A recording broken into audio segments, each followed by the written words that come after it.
Greetings! It is I, the amazing Mr. Mist, and today we are finally going to put these at-home videos to good use. Today, I will be speaking with the Children's Theatre of Hampton Roads in an interview for Ms. Hollis's theatre production class. I'm sure we are in store for a very dignified and enlightening event. Enjoy. What? Wait. With Jock and Fred. I thought I was doing the interview. Now see here! Very well.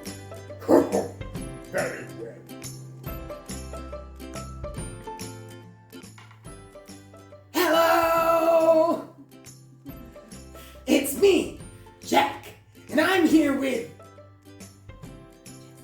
Jesse, and we're going to ask some questions, right about him now. Oh, did we start? Whenever you're ready. Oh, hi, Mike. Hi, Fred. How are you? Good to see you again. Good to see you. Good, I'm good. What you been up to? We miss working with you. I know, it's been a while. Yeah, it's been a long time. Nice. We miss the audience. Yeah. And the lights. You do like the spotlight. And yeah. the music.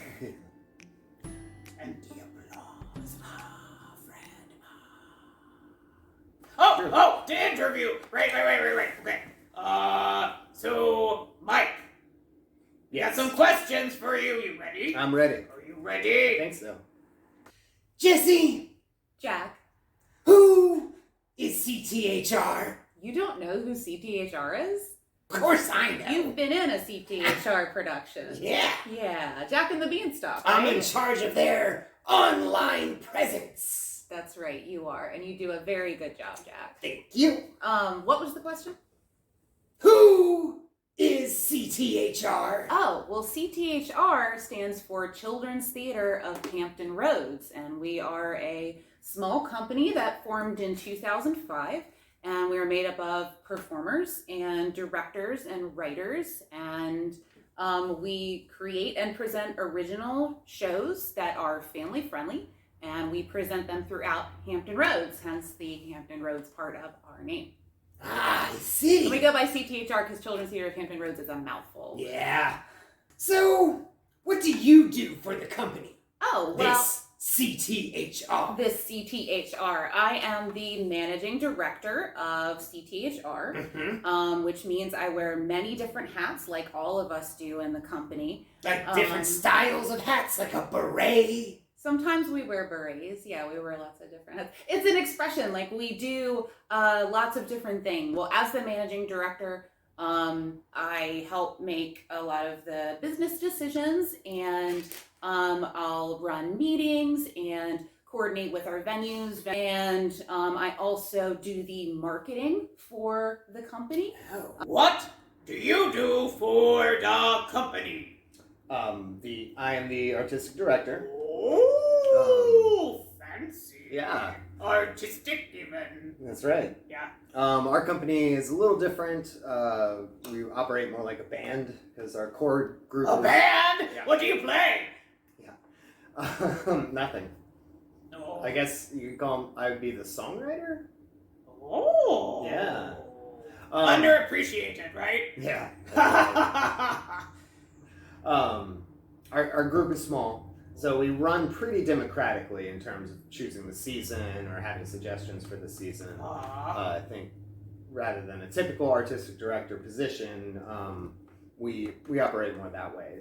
You kind of like oversee the artisticness. The artisticness. Of the production. The artistictivity. Right. Yeah. The website, our online presence. Ah. I help out with that.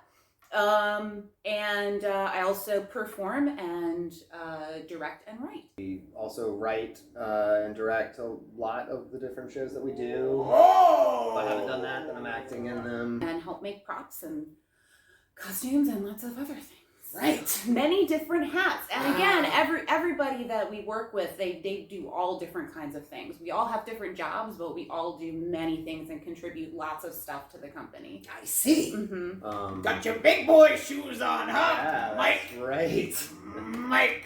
That's my name. Yeah.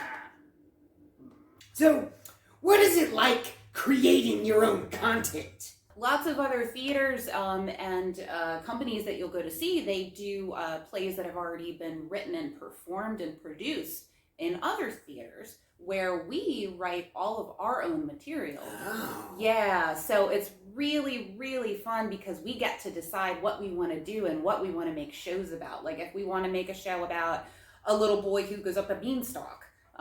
Just saying. we, If you did, perhaps want to do that. It's a lot of fun. We'll sit down, our group, and we'll brainstorm about things that we like and things that we want to write about and things that we think our audience will like and think is funny and has value. Like I really like dinosaurs, so I wrote a play about dinosaurs and scientists that use a time machine and travel back in time to see the dinosaurs, and it's great. It's so much fun because we really have the freedom to do whatever we think that we're capable of doing. What is the format of your shows? Are they 3 acts and all the little children have to sit and wait? So 3-act plays can be very, very long. Sometimes hours and hours. So we want to keep plays short. So we like to keep it around 45 minutes to an hour. We find that it's a good length. That means we don't have to have an intermission. It means we can start and we can just go full speed ahead until we reach the end, and it works really well. How do you design your shows so they can tour to different places? Ooh. Yeah, it's a good question. On the road Yeah, with the band. Do you have groupies? my grandmother is a big fan. Hi, Granny! We've worked at lots and lots of different places over the last 16 years, I guess. Yeah. So we sometimes we've been in traditional theaters, like the Barry Robinson Theater in Virginia Beach, where it's a proscenium stage where it's got lights and sound equipment and all of that stuff. And so we actually rented that space out. So we gave them a fee, and then we used the space for our performances. Zyder's American Dream Theater, we've been doing a lot of work with them over the last few years in their black box space and now in their studio theater. And we have more of a partnership with them. And so that has been really, really wonderful. And that's kind of been our main home for the last few years. I see. Yeah, we've toured shows, lots of shows. Yeah. So we mainly use a pipe and drape system. Like plumbing pipes, like from your bathroom? Yeah, we deconstructed the whole place. Oh! Don't have any running water anymore, but we can hang backdrops and small Stinky wings. backdrop. Yeah. But yeah, so everything has to be broken down and fit into about 2 vehicles. You don't have a big touring band bus? Do not have a touring bus. Like a torture bus? No, not at the moment. Oh, someday, Mike. Yeah. But yeah, everything has to be broken down. Even some of the set pieces or props. We have crates that we use just for sitting and standing, but we'll have 2 small crates that fit into the large ones, so that's easy to transport. That's smart. Stuff like that. Yeah, so you have to make the most in play some Tetris when you're loading in and out of a venue. What things do you need to account for? What do you have to account for, Mike? What do you have to say for yourself? Well, with touring a show, we perform in all kinds of different spaces. So we've been in traditional theaters. We've also performed in gymnasiums, cafetoriums, libraries. You have to be very flexible, basically, in terms of what. Fred is flexible. I know you're very. Yeah, look at you. Yeah. When we go into a theater, they might already have a set built for whatever production that they have going on. Oh, and you have to work around it. Right, and we have to figure out how to put up our set or in front of it or around it. How the actors are going to cross behind it safely. That's a big one. That's pretty cool. You get creative. Oh, you have to, yeah. You can't leave it up for 3 months or something. Oh, right. Everything breaks down and is put up in an hour tops. Especially if we're in a venue that has another performance after us. We have to break down and somebody else may have to load in. So Crazy lifestyle of a musician. Okay. How do you think what you do is different or I don't know this word. Wow. How do you... Here, let me start it. How do you think what you do is different or unique from other theatrical productions? Well, again, we do everything in-house. We make everything. So everything that goes into a CTHR production is absolutely original, and nobody has ever seen anything like it before, unless it's a show we did a few years ago.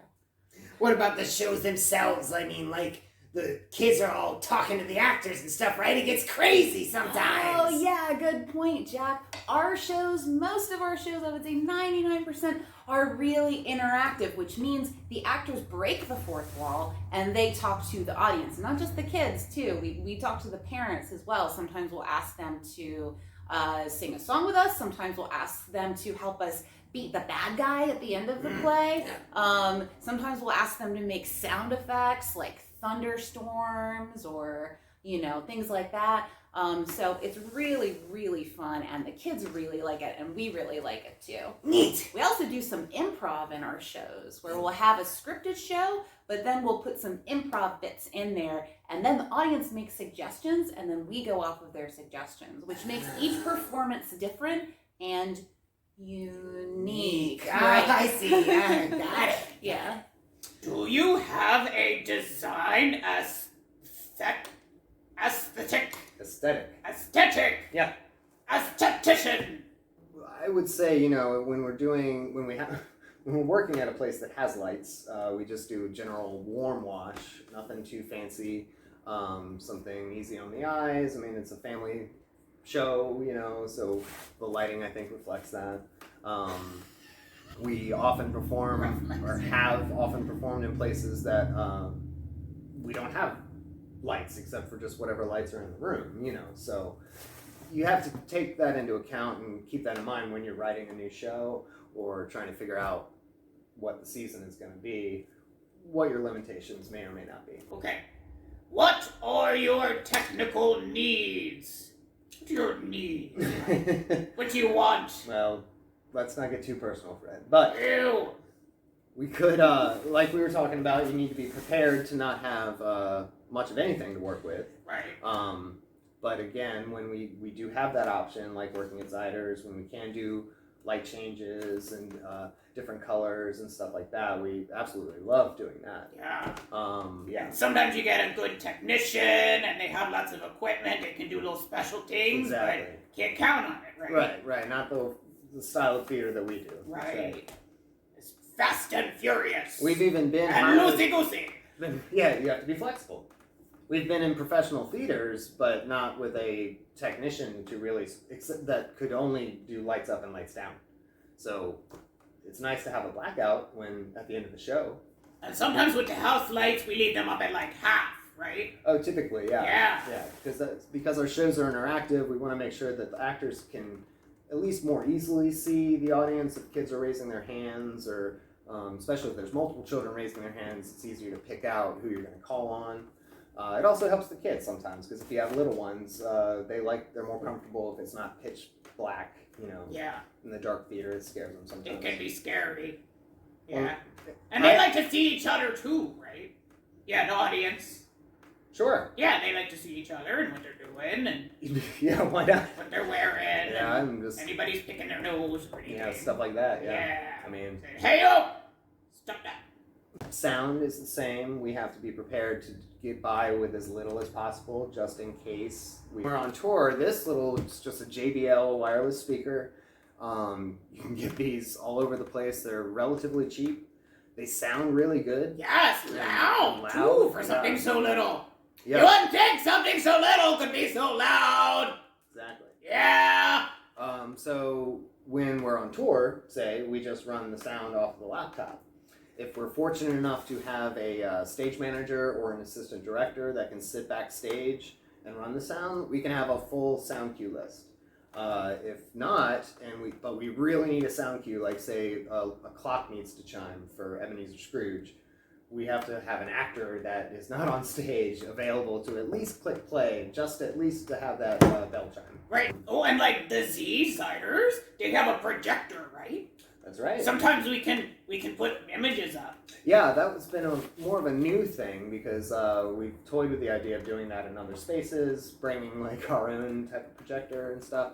The Z has one already there hanging with the rest of the lights, and so that's just sort of an added touch if we want to do like a background or something that kind of just conveys like the type of place that you're in or the mood that you're in.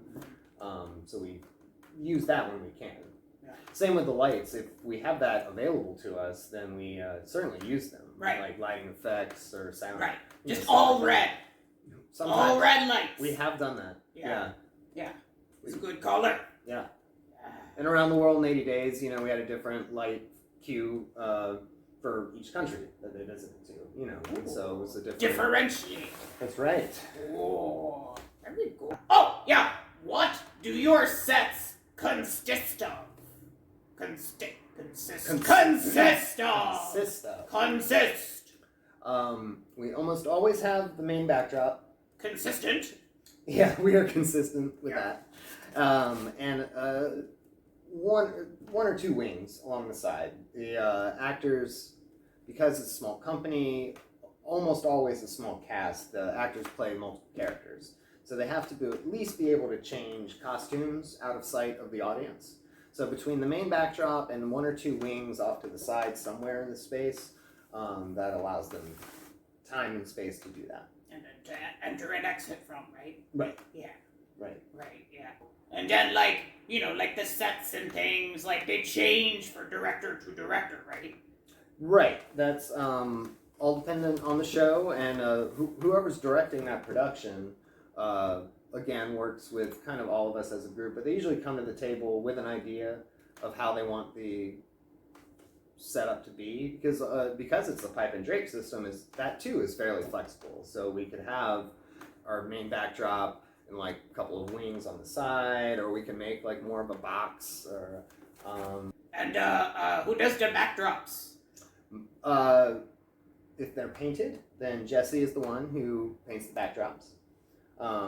Kat and I have helped, but that was more of a paint by numbers thing. She's like, I need that to be green, and we would do that. Jessie's designed the main backdrops. Other times we've just used black with different colored fabric. Thank you. That's the word. I'm looking for different colored fabric. Yep. Hanging from it, or kind of swoopy, Yeah. stuff like that. So, yes, we had 3D objects that hung from the backdrop. There's lots of fish, don't we? Yeah, lots of fish. Yeah. Ooh, where do you source your music? You play it, right? No. You But- jam out on the guitar and... Well, you would think so, being a band, but Right. Now anything in the public domain is good. That means it's free to use. There's no copyright. Oh, free is good! You have to be careful. The no copyright, no royalty doesn't always mean that there's not a fee that you have to pay, though. So, but the internet is great. There's a lot of music that you can find that the author of the music just wants credit. It just has to say such and such by so and so, and that's all the payment that they want. We've used we've built our own music. I've used samples from Music Maker 64 on Windows. When you purchase those bundles of samples, you have the rights to those. Edit it with Audacity, which is just a free sound editing software. And so then essentially the music is ours, and then we definitely don't have to worry about the copyright. Oh. Yeah. Can we write songs for you, Mike? That'd be great. Yeah. I mean, can we have them for free? Oh. Get back to me on that. You know, Jesse, What's that, Jack? I think I would like to talk about puppets now. Puppets? Yes, puppets. Do you know anything about puppets, Jack? No, I don't. That's why I want to ask you. I hear that CTHR is involved with lots of puppets. We are involved with lots of puppets. We Who- have lots of puppet partnerships. Yeah, who creates the puppets? Company. Well, we do most of them. Sometimes there are places where you can purchase puppets, where somebody who's a professional makes them. And other times, most of the time with us, we make our own puppets out of lots and lots of different materials. Actually, I've got a couple here that I want to show you. Oh, great. So this is, he doesn't have a name, he's just Fish. Oh, hi, Fish. So this is what we would call a rod puppet. And it's very, very simple. It's a dowel rod that we've painted blue, and some foam here, and then we cut out all the little things to make some texture for the fish. It is 2 sides. It's on a dowel rod because when we did this on our show called Cats and Dogs, we put it up into a fish tank and we had it swim around. And the background was blue. And so you couldn't really tell that the fish was on a rod. Oh, and that's why the rod is blue. Yep, and that's why the rod is blue, because the background of the fish tank was blue. Really simple puppet. And we like to do things simple sometimes, because sometimes that's what works and that's what has the most impact. That's Linda. This is Linda. Hi, Linda. Linda is a goose. Yep. And she is also sort of a rod puppet. So she is made of plaster and feathers, and we've got some fabric on the bottom here, and a dowel rod in the back of her head so she can move her head around and be really expressive and nod and kind of duck her head. And then we've got this part here that can make her go up and down. See, most of our puppets are in full, the puppeteers are in full view of the audience. Oh, They will wear black clothing, and the puppets will just be out and they'll be holding them in front of them. Yeah. And we find that it works really well because the audience has a suspension of disbelief. So they will, after a moment, forget that the puppeteer is there and just focus on the puppet if we're doing our job right. Neat. Yeah, like I was saying, she's got fabric on the bottom of her. And the show that we used her in, Jack and the Beanstalk, she laid a golden egg. And we have a little hole in the bottom here that the egg came out. So the puppeteer put her down on stage and just pulled the egg out, and lo and behold, she laid an egg. Neat. So, yeah, little tricks like that. But yeah, we make puppets out of all different kinds of things. Fabric puppets, like some of our other ones. And sometimes we make them out of paper mache and cardboard and all different kinds of stuff. We like to get really, really creative. Neat. Yeah. How do you decide which characters are puppets, anyway?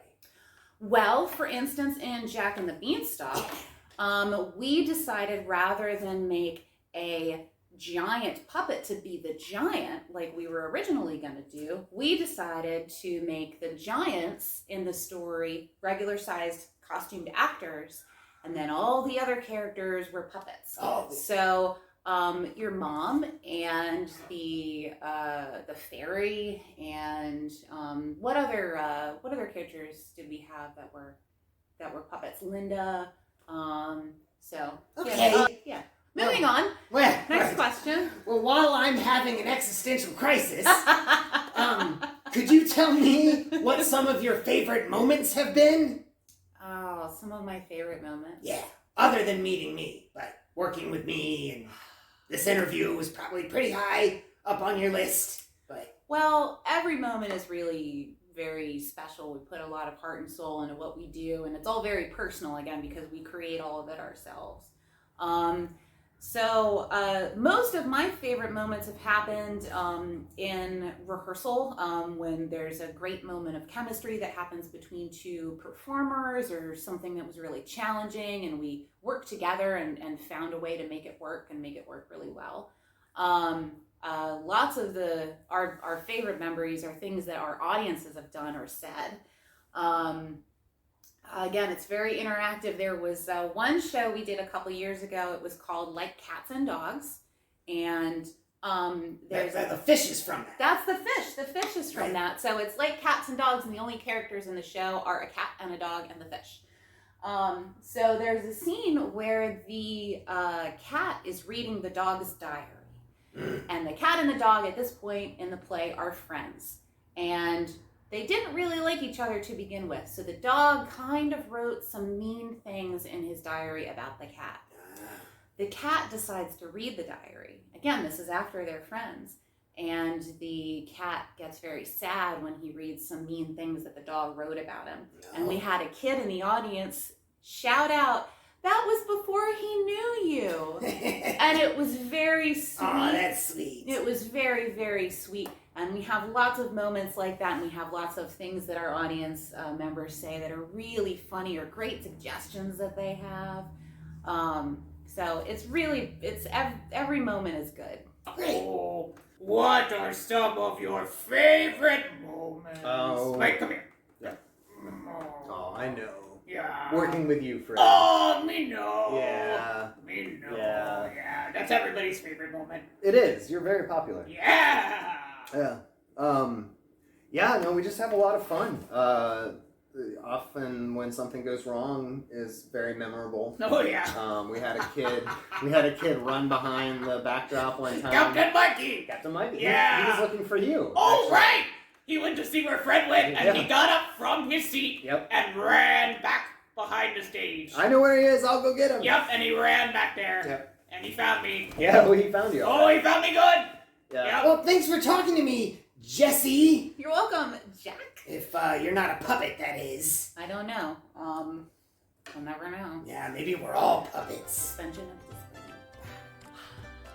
All right, thanks. Thank you, Jack. It was good to see you again. You too. Bye. Thank you, Fred. Bye. Oh, thank you, Lovely Mike. talking to you. Thank you. We All love right. talking to you, Yeah. too. Good answer. All right, buddy. Thanks. Okay. Thanks. Okay. Done.